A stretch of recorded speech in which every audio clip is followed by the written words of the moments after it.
ये है ग्रीस का एक फर्टिलिटी सेंटर। इन टैंकों में निसंतान दंपतियों की ख्वाहिशें बंद हैं। -196 डिग्री सेल्सियस में अंडे और भ्रूण रखे गए हैं। जेनेसिस फर्टिलिटी क्लिनिक के निदेशक कहते हैं कि इनमें से कुछ भ्रूण सरोगेट मांओं के पेट में पलेंगे।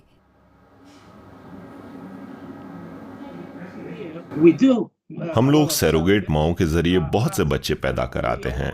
हम लोगों को हमेशा सलाह देते हैं कि अपना सरोगेट खुद लेकर आएं, बहन, दोस्त या माँ।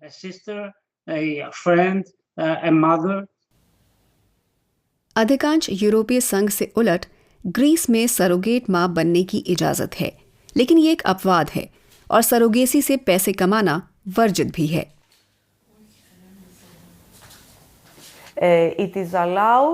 इसकी इजाज़त है और निस्वार्थ भाव से ये सेवाएं दी जा सकती हैं, सिर्फ दूसरों की भलाई के लिए, पैसा कमाने के लिए नहीं, क्योंकि अगर इस पेशे से आप पैसा कमाने लगेंगे तो देह व्यापार जैसा अपराध फिर ज्यादा दूर नहीं होगा। लेकिन ग्रीस के द्वीप क्रीट पर यही हुआ और बहुत बड़े पैमाने पर। पत्रकार फानी निकोफोराकी ने कई मामलों की पड़ताल की। वे डॉयचे वेले को द्वीप के पश्चिमी तट पर एक हॉलिडे विलेज में ले गई, जहां दर्जनों गर्भवती सरोगेट मांओं को रखा गया था। उन्हें पूरी तरह से नियंत्रित माहौल में रखा जाता था। उन्हें किसी चीज की फिक्र करने की जरूरत नहीं थी। वो महिलाएं ज्यादातर जॉर्जिया, रोमानिया और मोल्दोवा से थीं। बच्चा पैदा करने के बाद उन्हें 10,000 से 15,000 की रकम मिलती थी।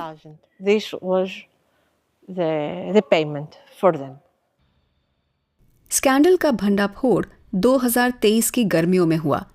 हानिया बंदरगाह पर पुलिस की रेड पड़ी और गिरफ्तारियां हुई। इस आपराधिक गिरोह का सरगना एक गायनेकोलॉजिस्ट निकला। उस पर मानव तस्करी का आरोप है। बहुत गरीब पृष्ठभूमि की 100 से ज्यादा औरतों को बहला फुसलाकर सरोगेट माएं बनाने के लिए इस प्राइवेट क्लिनिक में लाया गया था। निकोफोराकी ने पाया कि दुनिया भर के दंपति संतान पाने के लिए 1,20,000 यूरो तक खर्च कर देते हैं। क्लिनिक को बंद कर दिया गया। सरोगेसी के धंधे से उसकी लाखों की कमाई भी बंद हो गई। लेकिन निकोफोराकी को लगता है कि और मामले भी जरूर होंगे। ये बाजार अभी भी चल रहा है, क्योंकि बच्चे की चाहत वाले जोड़ों की कमी नहीं। बहुत से दंपतियों को प्रजनन से जुड़ी समस्याएं हैं। वो कहती हैं कि ग्रीस के अधिकारी गैर कानूनी सरोगेसी और मानव तस्करी को पूरी तरह खत्म नहीं कर पाए हैं। सारे पैसों का लेन देन, इन तमाम महिलाओं का देश में आने जाने और तमाम चीजों का ख्याल रखने की उस प्रक्रिया में पर्याप्त न्यायिक सुपरविजन नहीं था। मेरा मानना है कि वो सब पाखंड था। मैनोलिस काराविताकिस जैसे स्थानीय डॉक्टर इस किस्म के मेडिकल टूरिज्म से चिंतित हैं। वो बताते हैं कि सरोगेट माएं अक्सर हानिया के सरकारी अस्पताल की इंटेंसिव केयर में नवजात शिशुओं का ध्यान रखती हैं। वे कहते हैं कि वे कुछ संभावित पेरेंट्स के व्यवहार से हैरान थे।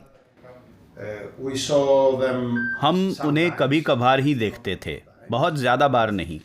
वे बच्चों को उठाकर चल पड़ते थे। वो कोई डिब्बा नहीं, वो इंसान है, नवजात शिशु हैं। लेकिन कुछ लोगों के लिए बच्चे भी सामान की तरह हैं और गरीब औरतों को बच्चा पैदा करने के लिए किराए पर रखा जा सकता है।